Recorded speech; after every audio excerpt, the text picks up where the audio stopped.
നമസ്കാരം. അങ്ങനെ ആ കടങ്കഥയ്ക്ക് ഉത്തരമാവുകയാണ്. ആരായിരിക്കും കേരളത്തിൻ്റെ അടുത്ത മുഖ്യമന്ത്രി എന്ന് ഇന്നറിയാം. ഇനി അതിങ്ങനെ നീട്ടിക്കൊണ്ടുപോയാൽ ശരിയാവില്ല എന്ന് ഹൈക്കമാൻഡിന് ഒടുവിൽ ബോധ്യപ്പെട്ടു. ഹൈക്കമാൻഡ് പ്രതിനിധികൾ ഇതുവരെ പറഞ്ഞത് 23-ാം തീയതി വരെ സമയമുണ്ടല്ലോ, ആരും ധൃതി വയ്ക്കേണ്ട എന്നായിരുന്നു.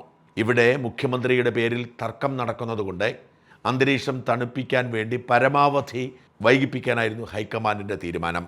ബുധനാഴ്ച എന്ന് പറഞ്ഞു കേട്ടെങ്കിലും ഇനിയും വൈകുമെന്ന സൂചനകൾ ഹൈക്കമാൻഡ് വൃത്തങ്ങൾ തന്നെ മറുനാടന് നൽകിയിരുന്നു. എന്നാൽ ഇന്നലെ കേരളത്തിലെ എല്ലാ പ്രധാനപ്പെട്ട നേതാക്കളും രാഹുൽ ഗാന്ധിയുമായി കൂടിക്കാഴ്ച നടത്തുന്നു. അവരൊക്കെ പ്രധാനമായും ആവശ്യപ്പെട്ടത് ഇനി വൈകിപ്പിക്കരുത് എന്നാണ്. വഴിയിലിറങ്ങാൻ കഴിയാത്ത സാഹചര്യം രൂപപ്പെട്ടിരിക്കുന്നു. MLA-മാർക്ക് സ്വീകരണ പരിപാടികൾ തുടരാൻ കഴിയുന്നില്ല. കല്യാണ വീട്ടിലോ മരണ വീട്ടിലോ ചെന്നാലും എവിടെയാണ് മുഖ്യമന്ത്രി എന്ന ചോദ്യമുയരുന്നു. അതുകൊണ്ട് ദയവായി ഇതിനി വൈകിപ്പിക്കരുത്, എത്രയും വേഗം മുഖ്യമന്ത്രിയെ പ്രഖ്യാപിക്കുക. ഇന്നലെ ഡൽഹിയിലെത്തി രാഹുൽ ഗാന്ധിയെ കണ്ട എല്ലാ നേതാക്കൾക്കും തർക്കമില്ലാതിരുന്നത് ഈ ഒരൊറ്റ കാര്യത്തിൽ മാത്രമാണ്, എത്രയും വേഗം മുഖ്യമന്ത്രിയെ പ്രഖ്യാപിക്കുക എന്ന കാര്യത്തിൽ. അതുകൊണ്ട് തന്നെ ഇന്ന് ആ തീരുമാനമുണ്ടാവും. രാവിലെ 11 മണിക്ക് പ്രതിപക്ഷ നേതാവ് രാഹുൽ ഗാന്ധിയും AICC പ്രസിഡന്റ് മല്ലികാർജ്ജുന ഖാർഗെയും ഒരുമിച്ച് സോണിയാഗാന്ധിയെ കാണും. ഇന്നലെ സോണിയയുടെ വസതിയിലായിരുന്നു ചർച്ചകൾ നടന്നതെങ്കിലും സോണിയ ഒരു നേതാവിനെയും കാണാൻ കൂട്ടാക്കിയിരുന്നില്ല. ഖാർഗെ ഇന്നലെ ഡൽഹിയിൽ ഉണ്ടായിരുന്നില്ല താനും. അതുകൊണ്ട് തന്നെ ഇന്നലെ ഇവിടെ നിന്ന് പോയ നേതാക്കന്മാർ ആകപ്പാടെ സംസാരിച്ചത് രാഹുൽ ഗാന്ധിയോട് മാത്രമാണ്. അവസാനത്തെ ചർച്ചയും അന്തിമ തീരുമാനവും സോണിയാഗാന്ധിയെ കണ്ട് ഉണ്ടാവും. ഇന്ന് ഉച്ചയ്ക്ക് മുമ്പ് തീരുമാനമുണ്ടാകുമെന്നും അപ്പോൾ തന്നെ മല്ലികാർജ്ജുന ഖാർഗെയും രാഹുൽ ഗാന്ധിയും ചേർന്ന് പ്രഖ്യാപിക്കുമെന്നുമാണ് കണക്കാക്കുന്നത്. അപ്പോഴും ചോദ്യം ബാക്കിയാവുന്നു, ആരായിരിക്കും അടുത്ത മുഖ്യമന്ത്രി? ഹൈക്കമാൻഡ് എന്ന് പറയുന്നത് KC വേണുഗോപാലും രാഹുൽ ഗാന്ധിയും മല്ലികാർജ്ജുന ഖാർഗെയും അടങ്ങുന്നതാണ്. ഈ ഹൈക്കമാൻഡ് ഏകഖണ്ഡമായി തീരുമാനിച്ചിരിക്കുന്നത് KC വേണുഗോപാലിനെ മുഖ്യമന്ത്രിയാക്കാനാണ്. അത്തരമൊരു തീരുമാനമെടുക്കാൻ രാഹുൽ ഗാന്ധിക്ക് അതിൻ്റേതായ കാരണങ്ങളുണ്ട്. ആകപ്പാടെ രാഹുൽ ഗാന്ധി നോക്കിയത് MLA-മാരുടെ പിന്തുണയായിരുന്നു. 63 MLA-മാരിൽ 47 പേരും KC വേണുഗോപാലിനെ പിന്തുണച്ചതുകൊണ്ട് 6-7 പേരിൽ കൂടുതൽ രമേശ് ചെന്നിത്തലയോ VD സതീശനോ പിന്തുണയ്ക്കാത്തതുകൊണ്ട് ഇക്കാര്യത്തിൽ രാഹുൽ ഗാന്ധിക്ക് സംശയമുണ്ടായിരുന്നില്ല. അങ്ങനെയാണ് KC വേണുഗോപാൽ തന്നെയായിരിക്കും മുഖ്യമന്ത്രി എന്ന നിലയിൽ കാര്യങ്ങൾ നീങ്ങിയത്. എന്നാൽ അപ്രതീക്ഷിതമായി VD സതീശന് വേണ്ടി മുറവിളി വരുന്നു. സംസ്ഥാന വ്യാപകമായി പ്രവർത്തകർ തെരുവിലിറങ്ങുന്നു. എല്ലായിടങ്ങളിലും ഫ്ലെക്സ് ബോർഡുകൾ, പന്തം കൊളുത്തി പ്രകടനങ്ങൾ നടക്കുന്നു. ഇതിൽ കക്ഷി ചേരാൻ പാടില്ലാത്ത മുസ്ലിം ലീഗ് പൊടുന്നനെ രംഗത്തിറങ്ങുന്നു.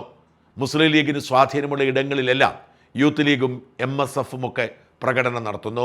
സംസ്ഥാന വ്യാപകമായി VD സതീശൻ്റെ ഒഴികെയുള്ള എല്ലാ ഫ്ലെക്സുകളും തകർക്കപ്പെടുന്നു. ഇരിക്കൂർ മണ്ഡലത്തിൽ സ്ഥാപിച്ചിരുന്ന എല്ലാ നേതാക്കളും ഉൾപ്പെട്ടൊരു ഫ്ലെക്സിൽ KC വേണുഗോപാലിൻ്റെ മുഖം മാത്രം വികൃതമാക്കി. പ്രിയങ്ക ഗാന്ധിയെ പോലും തോൽപ്പിക്കും എന്ന തരത്തിൽ ഫ്ലെക്സ് ബോർഡുകൾ ഉയരുന്നു. സംസ്ഥാനത്ത് എവിടെ പോയി KC Venugopal മത്സരിച്ചാലും തോൽപ്പിച്ചിരിക്കും, KC Venugopal രാജിവെക്കുന്ന Alappuzha MP സ്ഥാനം കോൺഗ്രസ് പാർട്ടിക്ക് നഷ്ടപ്പെടുത്തിയിരിക്കുമെന്ന് പരസ്യമായി പ്രവർത്തകർ സോഷ്യൽ മീഡിയയിൽ മാത്രമല്ല തെരുവോരങ്ങളിലും പറയാൻ തുടങ്ങി. ഇത് വലിയ ആശയക്കുഴപ്പത്തിന് കാരണമായി. പ്രതീക്ഷിച്ചതിനേക്കാൾ വലിയ പ്രതിഷേധമാണ് കേരളത്തിൽ ഉണ്ടായിരിക്കുന്നത് എന്ന് ഹൈക്കമാൻഡ് തിരിച്ചറിഞ്ഞു. അങ്ങനെയാണ് മുഖ്യമന്ത്രി സ്ഥാനാർത്ഥികളെ ഹൈക്കമാൻഡ് ഡൽഹിയിലേക്ക് വിളിപ്പിച്ചത്.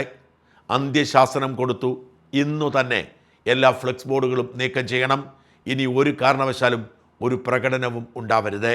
3 നേതാക്കളും ഒരുമിച്ച് AICC നേതാക്കൾക്കൊപ്പം മാധ്യമങ്ങളെ കാണുന്നു. രാത്രിയിൽ സ്വിച്ചിട്ട് നിർത്തിയതുപോലെ പ്രകടനങ്ങൾ നിന്നുപോകുന്നു. ഒരിടത്തും പ്രകടനമോ പ്രതിഷേധമോ ഉണ്ടായില്ല. എല്ലാ ഫ്ലെക്സ് ബോർഡുകളും അന്നു തന്നെ നീക്കം ചെയ്യപ്പെടുന്നു. പിന്നീട് സ്ഥാപിക്കപ്പെട്ട ഏക ഫ്ലെക്സ് ബോർഡ് അത് KC വേണുഗോപാലിന് വേണ്ടിയായിരുന്നു. അത് സ്ഥാപിച്ചതൊരു CPM-കാരനാണ് എന്ന് വ്യക്തമായി. ഇന്നലെ KPCC നേതാക്കളുമായി രാഹുൽ ഗാന്ധി സംസാരിച്ചപ്പോൾ ചോദിച്ച ഒറ്റ ചോദ്യം അക്ഷരാർത്ഥത്തിൽ എല്ലാവരെയും കുഴക്കി. എങ്ങനെയാണ് ഒറ്റയടിക്ക് സ്വിച്ചിട്ടതുപോലെ പ്രകടനങ്ങൾ നിന്നത്? എങ്ങനെയാണ് നിമിഷ നേരം കൊണ്ട് എല്ലാ ഫ്ലെക്സ് ബോർഡുകളും നീക്കം ചെയ്യപ്പെട്ടത്? ഈ ചോദ്യം കൃത്യമായി VD സതീശനെ ലക്ഷ്യമിട്ടായിരുന്നു. VD സതീശൻ ക്യാമ്പ് പറഞ്ഞത് എല്ലാ പ്രതിഷേധങ്ങളും എല്ലാ ഫ്ലെക്സ് ബോർഡുകളും സ്വാഭാവികമായി സംഭവിച്ചതാണ്, അതിന് പിന്നിൽ ഒരു സംഘടിതമായ നീക്കമുണ്ടായിരുന്നില്ല എന്നാണ്.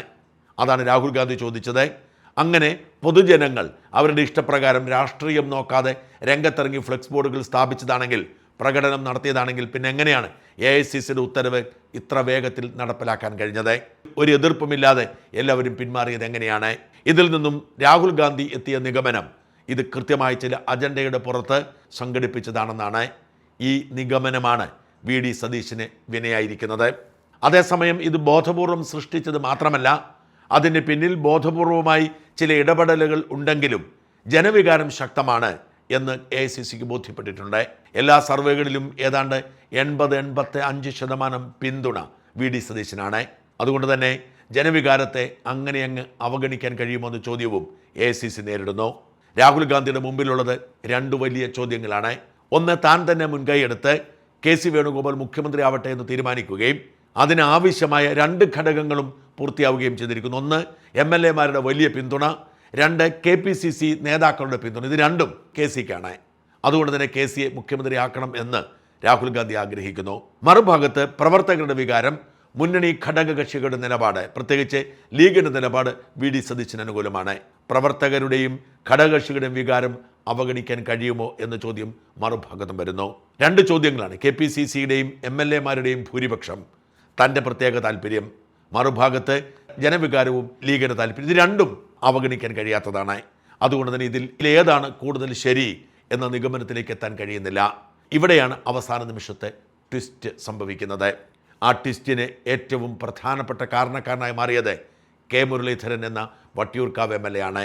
ഏറ്റവും കൂടുതൽ സമയം രാഹുൽ ഗാന്ധി സ്പെൻഡ് ചെയ്തത് മുരളീധരനൊപ്പമാണ്. മുരളീധരൻ അടിവരയിട്ട് രണ്ട് കാര്യങ്ങൾ പറഞ്ഞു. ഉപതെരഞ്ഞെടുപ്പ് നടന്നാൽ ഇരിക്കൂറിൽ ഒരുപക്ഷെ വേണു ജയിച്ചെന്ന് വരാം. പക്ഷേ ആലപ്പുഴയിൽ BJP സ്ഥാനാർത്ഥിയായി ശോഭാ സുരേന്ദ്രനെ പ്ലേസ് ചെയ്താൽ ശോഭ ജയിക്കും. കോൺഗ്രസിൻ്റെ സ്ഥാനാർത്ഥി തോറ്റുപോകും. അതുകൊണ്ടാണ് വേണുഗോപാലിനെ കഴിഞ്ഞ തവണ ആലപ്പുഴയിൽ മത്സരിപ്പിച്ചത്. വേണുവിന് മത്സരിക്കാൻ താല്പര്യമുണ്ടായിരുന്നില്ല. പക്ഷെ വേണു മത്സരിച്ചില്ലെങ്കിൽ ആ സീറ്റ് BJP കൊണ്ടുപോകും എന്ന് അന്ന് റിപ്പോർട്ട് ചെയ്തിരുന്നു. അതിനേക്കാൾ അനുകൂലമാണ് BJPക്ക് ഇപ്പോൾ. മോദിക്ക് അനുകൂലമായ അന്തരീക്ഷം കേരളത്തിൽ തുടരുന്നു. 3 MLA-മാരെ അവർ സൃഷ്ടിച്ചു, ഒരു കോർപ്പറേഷൻ പിടിച്ചു. ഈ പശ്ചാത്തലത്തിൽ മോദി പോലും ആലപ്പുഴയിലെത്തി പ്രചരണം നടത്താനുള്ള സാധ്യതയുണ്ട്. അതുകൊണ്ട് ഉപതെരഞ്ഞെടുപ്പ് നടന്നാൽ തീർച്ചയായും വേണുഗോപാൽ ഒഴിയുന്ന ആലപ്പുഴയിൽ BJP ജയിക്കും എന്ന വിവരം ഇടിമിന്നൽ പോലെ രാഹുൽ ഗാന്ധിയോട് പറയുകയാണ് കെ മുരളീധരൻ. ഇവിടെയാണ് ആശയക്കുഴപ്പം പൂർണ്ണമാകുന്നതും തീരുമാനത്തിൽ മാറ്റമുണ്ടാവാൻ പോകുന്നതും. രാഹുൽ ഗാന്ധിക്ക് ആശയക്കുഴപ്പമുണ്ടാവുന്നു. ഈ സാഹചര്യത്തിൽ തീരുമാനം സോണിയാഗാന്ധിക്ക് വിടുകയാണ്. അതുകൊണ്ടാണ് രാഹുലും ഖാർഗെയും ഇന്ന് 11 മണിയോടെ സോണിയാഗാന്ധിയുമായി കൂടിക്കാഴ്ച നടത്തുന്നത്. തീരുമാനം സോണിയാഗാന്ധിയുടെ കൈകളിൽ ഏൽപ്പിക്കുന്നു എന്നാണ് സൂചന. ഇവിടെ വലിയൊരു വിഷയം രൂപപ്പെടുകയാണ്. ജനവികാരത്തെ കണക്കിലെടുക്കാതെ, മുസ്ലിം ലീഗിൻ്റെ നിലപാട് മനസ്സിലാക്കാതെ എങ്ങനെ തീരുമാനമെടുക്കും, എങ്ങനെ വി ഡി സതീശനെ തഴയും എന്നതാണ് ആദ്യത്തെ ചോദ്യം. രണ്ടാമത്തെ ചോദ്യം, ഹൈക്കമാൻഡിനെ വെല്ലുവിളിച്ചുകൊണ്ട് ജനസമ്മർദ്ദവും ഘടകകക്ഷി സമ്മർദ്ദവും നടത്തി മുഖ്യമന്ത്രി സ്ഥാനം പിടിച്ചു മേടിക്കാൻ വി ഡി സതീശൻ നടത്തുന്ന നീക്കത്തിന് നിന്നുകൊടുത്താൽ ഇത് ഉണ്ടാകുന്ന പ്രീസിഡൻറ്റ് അത് എങ്ങനെ പരിഹരിക്കും? മറ്റ് സംസ്ഥാനങ്ങളിലും ഇത് നടന്നെന്ന് വരില്ലേ? പ്രവർത്തകർ തെരുവിലിറങ്ങി ചോദ്യം ചോദിച്ചാൽ, ഘടകകക്ഷി രംഗത്തിറക്കി നീക്കം നടത്തിയാൽ പിന്നെ ഹൈക്കമാൻഡിന് എന്ത് വില, AICCക്ക് എന്ത് വില? അപ്പോൾ ജനവികാരം കണക്കിലെടുക്കാതിരിക്കുന്നതും കുഴപ്പം, ജനവികാരത്തിൻ്റെ പേര് പറഞ്ഞ് ഭൂരിപക്ഷത്തെ തള്ളിക്കൊണ്ട് കീഴടങ്ങുന്നതും കുറ്റം. AICCയും കോൺഗ്രസ് നേതൃത്വവും ഒരു നേതാവിൻ്റെ ജനപിന്തുണയ്ക്ക് മുമ്പിൽ കീഴടങ്ങണോ? ഈ രണ്ട് ചോദ്യം അലട്ടുന്നതുകൊണ്ടാണ് നേരെ സോണിയാഗാന്ധിയുടെ അടുത്തെത്തിയത്. സോണിയാഗാന്ധി ഈ വിഷയം കൺസൾട്ട് ചെയ്തത് ഒരേ ഒരു നേതാവിനോട് മാത്രം. ആ നേതാവിൻ്റെ പേരാണ് AK ആൻ്റണി. AK ആൻ്റണിയുടെ അഭിപ്രായം സോണിയാഗാന്ധി പരിഗണിച്ചേക്കും. AK ആൻ്റണി നിലപാട് AICC ധിക്കരിച്ചുകൊണ്ട് തെരുവിലിറങ്ങി പാർട്ടി ഹൈജാക്ക് ചെയ്യാൻ ആരെയും അനുവദിക്കരുത് എന്നാണ്. അതേസമയം പ്രവർത്തകരുടെ വികാരം കണക്കിലെടുക്കണം. മത്സര രംഗത്തിലായിരുന്ന ഒരാൾ എന്ത് കാരണത്താലാണെങ്കിലും ഇവിടെ വന്ന് മത്സരിക്കുന്നത് അനുചിതമാണ്. ഈ പശ്ചാത്തലത്തിൽ പ്രശ്നപരിഹാരത്തിനുള്ള ഏക ഫോർമുല മത്സരിച്ചു ജയിച്ച രമേശ് ചെന്നിത്തലയെ ആക്കൂ എന്ന നിർദ്ദേശമാണ് ആന്റണി മുമ്പോട്ട് വയ്ക്കുന്നത് എന്നാണ് റിപ്പോർട്ട് ചെയ്യപ്പെടുന്നത്. ഇപ്പോൾ പ്രശ്നം വി ഡി സതീശനും KC വേണുഗോപാലും തമ്മിലാണ്. എല്ലാ ആരോപണങ്ങളും KC വേണുഗോപാലിനെ കെട്ടിയിറക്കുന്നു എന്നതാണ്. എല്ലാ മുന്നറിയിപ്പുകളും KC മത്സരിച്ചാൽ തോറ്റുപോകുമെന്നതാണ്. എല്ലാ മുന്നറിയിപ്പുകളും KC രാജിവെച്ചാൽ ആലപ്പുഴയിൽ BJP ജയിക്കുമെന്നതാണ്. ഈ സാഹചര്യത്തിൽ മുന്നിൽ നിന്ന് നയിച്ചവരിൽ പ്രമുഖനായിരുന്ന, മുൻപ് പ്രതിപക്ഷ നേതാവായിരുന്ന, വർക്കിംഗ് കമ്മിറ്റി അംഗമായ, എല്ലാവിധ രാഷ്ട്രീയ ഭരണപരിചയവുമുള്ള രമേശ് ചെന്നിത്തലയെ ആക്കിയാൽ പ്രശ്നം പരിഹരിക്കപ്പെടും എന്ന നിഗമനത്തിലേക്ക് എത്തുന്നു. ഇന്ന് തീരുമാനമുണ്ടാവും. രമേശ് ചെന്നിത്തലയുടെ സാധ്യത ഉയർന്നിരിക്കുന്നു. രമേശ് ചെന്നിത്തല തന്നെയാണ് മുഖ്യമന്ത്രി എന്ന് തറപ്പിച്ച് പറയാൻ കഴിയുന്ന സാഹചര്യമില്ല. KC വേണുഗോപാലിന് തന്നെയാണ് മുൻതൂക്കം. എന്നാൽ കഴിഞ്ഞ ദിവസം ഉയർന്ന വി ഡി സതീശൻ്റെ സാധ്യത മങ്ങി എന്ന് തന്നെ സൂചിപ്പിക്കേണ്ട സാഹചര്യം രൂപപ്പെടുന്നു. വലിയ തോതിൽ രമേശ് ചെന്നിത്തലയുടെ സാധ്യത ഉയർന്നു. രമേശ് ചെന്നിത്തലയും കെ സി വേണുഗോപാലും തമ്മിലുള്ള ഇക്വേഷനിലേക്ക് കാര്യങ്ങൾ മാറുന്നു. ഒരു കാരണവശാലും വി ഡി സതീശൻ വേണ്ട, എന്നാൽ ജനവികാരത്തിന് പരിഹാരമുണ്ടാക്കാൻ രമേശ് ചെന്നിത്തലയെ പ്രഖ്യാപിക്കാം എന്ന തീരുമാനമുണ്ടാകുന്നു. അതുകൊണ്ട് തന്നെ ഇപ്പോഴും അനിശ്ചിതത്വം ബാക്കിയാണ്. ഏറ്റവും കൂടുതൽ സാധ്യത രമേശ് ചെന്നിത്തലയ്ക്കും കെ സി വേണുഗോപാലിനുമാണ്.